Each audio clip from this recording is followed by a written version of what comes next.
نعت یا کلام آپ کو سنا رہے تھے، نعت و نظم ہمارے علاقے کے مشہور و معروف نعت خوان حافظ اوکاشا سبحانی صاحب۔ اب میں بلا کسی تاخیر کے دعوت خطاب دے رہا ہوں۔ سرگودا سے تشریف لائے ہوئے ہمارے مہمان مجاہد اسلام، وکیل صحابہ و اہل بیت جناب حضرت مولانا مفتی محمد عظیم صاحب سے ملتمس ہوں کہ وہ مائک پر تشریف لائیں اور اپنے خیالات کا اظہار فرمائیں۔ حضرت مولانا مفتی محمد عظیم صاحب۔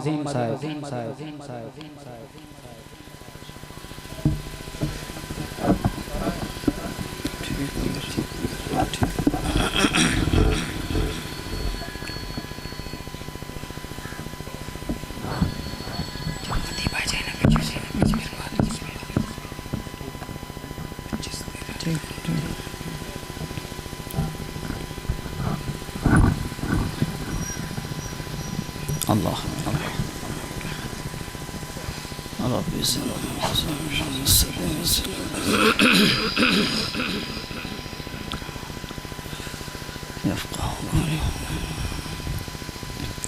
الحمدللہ الحمدللہ وکفا وسلام علی عبادہ الذین اصطفا۔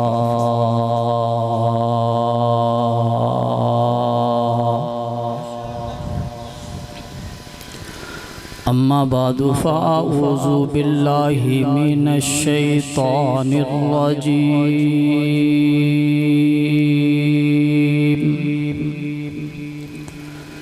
بسم اللہ الرحمن الرحیم۔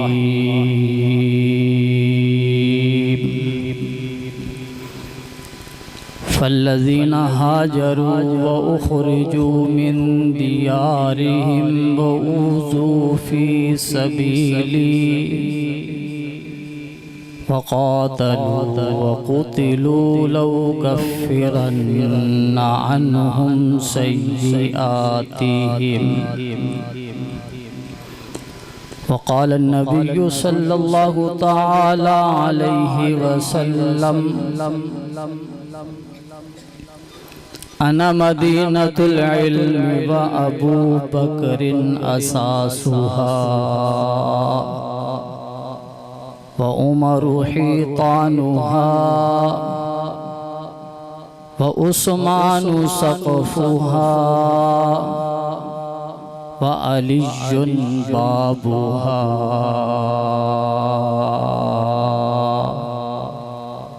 او کما قال علیہ الصلاة والسلام۔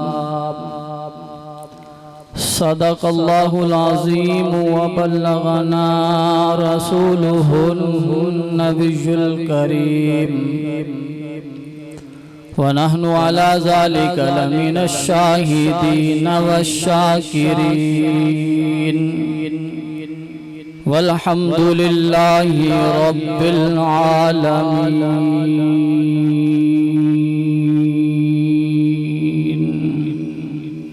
تمام احباب عقیدت احترام کے ساتھ درود پاک پڑھنے کی سعادت حاصل فرمائیں۔ اللہم صلی علی محمد وعلی آل محمد کما صلیت علی ابراہیم وعلی آل ابراہیم انکا حمید مجید۔ اللہم بارک علی محمد وعلی آل محمد کما بارکت علی ابراہیم وعلی آل ابراہیم انکا حمید مجید۔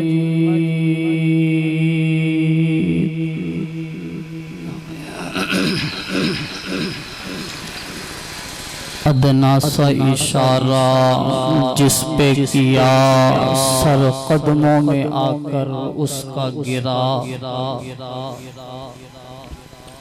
ادنا سا اشارہ جس پہ کیا سر قدموں میں آ کر اس کا گرا، کیا داد شجاعت دیتے تھے وہ زنگ بھری تلواروں سے، کہتے ہیں صحابہ کو جو برا جا کر کہہ دو ان کو ذرا، کہتے ہیں صحابہ کو جو برا جا کر کہہ دو ان کو ذرا، لبریز جہنم رہتی ہے دہکائے ہوئے انگاروں سے، اور شہداء نے پکارا ہے تم کو فردوس کے بالا خانوں سے، شہداء نے پکارا ہے تم کو فردوس کے بالا خانوں سے، ہم راہ وفا میں کٹ آئے تمہیں پیار ابھی تک جانوں سے، ہمارے خون کے چھینٹے تم پاؤ بکھرے ہوئے جن راہوں پر، ہمارے خون کے چھینٹے تم پاؤ بکھرے ہوئے جن راہوں پر، انہیں آگ نہ سمجھو کود پڑو گلزار انہیں تم پاؤ گے، اور میں ایک دن ظلم کے چہرے کو آخر نوچ ڈالوں گا، میرے ہاتھوں میں جگنو ہے اندھیرا کچھ نہیں کہتا، تلا تم خود بخود بے تاب رہتا ہے سلامی کو، تلا تم خود بخود بے تاب رہتا ہے سلامی کو، اگر تیراک اچھا ہو تو دریا کچھ نہیں کہتا۔ انتہائی واجب الاحترام قابل صد تعظیم و تکریم حضرات علماء کرام، ختم نبوت کے دیوانوں، اصحاب محمد کے پروانوں، آج پہلی مرتبہ آپ حضرات کے علاقہ میں آپ حضرات سے مخاطب ہونے کی سعادت حاصل کر رہا ہوں۔ دعا ہے کہ اللہ تبارک و تعالی میری آپ کی حاضری کو اپنی بارگاہ میں شرف قبولیت عطا فرمائے۔ میرے دوستو، چونکہ قائدین کی ایک بڑی تعداد آپ حضرات سے مخاطب ہونے کو ہے، اس لیے انتہائی کم وقت میں اپنی بات مکمل کر کے اجازت چاہوں گا۔ دوستو، اللہ تبارک و تعالیٰ کی سنت یہ ہے کہ جب کوئی شخص راہ خدا میں قربانی دیتا ہے اور وہ قربانی اخلاص کے ساتھ دیتا ہے تو میرا رب یا تو اس کی قربانیوں کو قرآن کی زینت بنا دیتا ہے یا اس کی قربانیوں کو تاریخ کی زینت بنا دیتا ہے۔ جنہوں نے قربانی دی قرآن کریم کے نزول سے پہلے یا نزول قرآن کے درمیان میں، تو خلاق عالم نے ان کی قربانیوں کو قبول کرنے کے بعد ان کی قربانیوں کو قرآن کی زینت بنا دیا ہے، اور جن لوگوں نے قربانی دی نزول قرآن کے بعد پیغمبر انقلاب کے دنیا سے رحلت فرما جانے کے بعد، تو رب کائنات نے ان کی قربانیوں کو بھی رائیگاں نہیں جانے دیا، بلکہ ان کی قربانیوں کو رب نے تاریخ کی زینت بنا دیا ہے۔ جنہوں نے نزول قرآن سے پہلے قربانی دی، رب نے ان کی قربانیوں کو قرآن کی زینت بنا دیا ہے۔ پوری توجہ چاہوں گا، میری ساری گفتگو اسی نقطے پہ کھڑی ہوگی، آپ توجہ کریں گے بات سمجھ میں آئے گی۔ میں نے عرض کیا ہے جنہوں نے قرآن کے نزول سے پہلے قربانی دی ہے، رب نے ان کی قربانیوں کو قرآن کی زینت بنا دیا ہے، اور جنہوں نے پیغمبر انقلاب کے بعد قربانی دی ہے، میرے رب نے ان کی قربانیوں کو بھی رائیگاں نہیں ہونے دیا، بلکہ ان کی قربانیوں کو تاریخ کی زینت بنا دیا ہے۔ میں اپنے اس دعوے پہ چند مثالیں آپ کے سامنے رکھنا چاہتا ہوں۔ پیغمبر انقلاب کے نزول سے پہلے جناب ابراہیم خلیل اللہ نے راہ خدا میں قربانیاں دی ہیں۔ ہر قربانی پہ رب نے قرآن بنایا ہے۔ حضرت ابراہیم خلیل اللہ نے بیت اللہ کو سجایا، بیت اللہ کی تعمیر کی ہے، تو اللہ کا قرآن کہتا ہے وَإِذْ يَرْفَعُ إِبْرَاهِيمُ الْقَوَاعِدَ مِنَ الْبَيْتِ وَإِسْمَاعِيلُ۔ حضرت ابراہیم خلیل اللہ نے اپنے بیوی بچوں کو مکہ کی دھرتی پہ چھوڑا، قربانی دی تھی۔ اللہ نے قرآن کی زینت بنایا ہے۔ قرآن کہتا ہے بِوَادٍ غَيْرِ ذِي زَرْعٍ عِنْدَ بَيْتِكَ الْمُحَرَّمِ۔ پیغمبر انقلاب کے جد الامجد نے حضرت ابراہیم خلیل اللہ نے قربانی دی ہے۔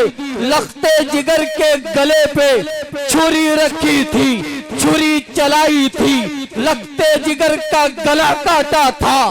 اللہ نے ابراہیم خلیل اللہ کی قربانی کو قرآن کی زینت بنایا ہے۔ دیکھ تو صحیح، اللہ کا قرآن کہتا ہے فَلَمَّا بَلَغَ مَعَهُ السَّعْيَ قَالَ يَا بُنَيَّ إِنِّي أَرَىٰ فِي الْمَنَامِ أَنِّي أَذْبَحُكَ فَانظُرْ مَاذَا تَرَىٰ قَالَ يَا أَبَتِ افْعَلْ مَا تُؤْمَرُ سَتَجِدُنِي إِن شَاءَ اللَّهُ مِنَ الصَّابِرِينَ۔ حضرت ابراہیم خلیل اللہ قربانی دیتے جا رہے ہیں، آتش نمرود میں کودتے ہیں، دربار نمرود میں رب کی توحید کی بات کرتے ہیں، دربار نمرود میں رب کی توحید کا ڈنکا بجاتے ہیں، آتش نمرود میں ڈالا جاتا ہے۔ اللہ کا قرآن زینت بناتا ہے، یا نار کونی بردا وسلاما علی ابراہیم۔ میرا دعویٰ یہ ہے جس نے نزول قرآن سے پہلے قربانی دی تھی، رب نے قربانیوں کو قرآن کی زینت بنایا تھا۔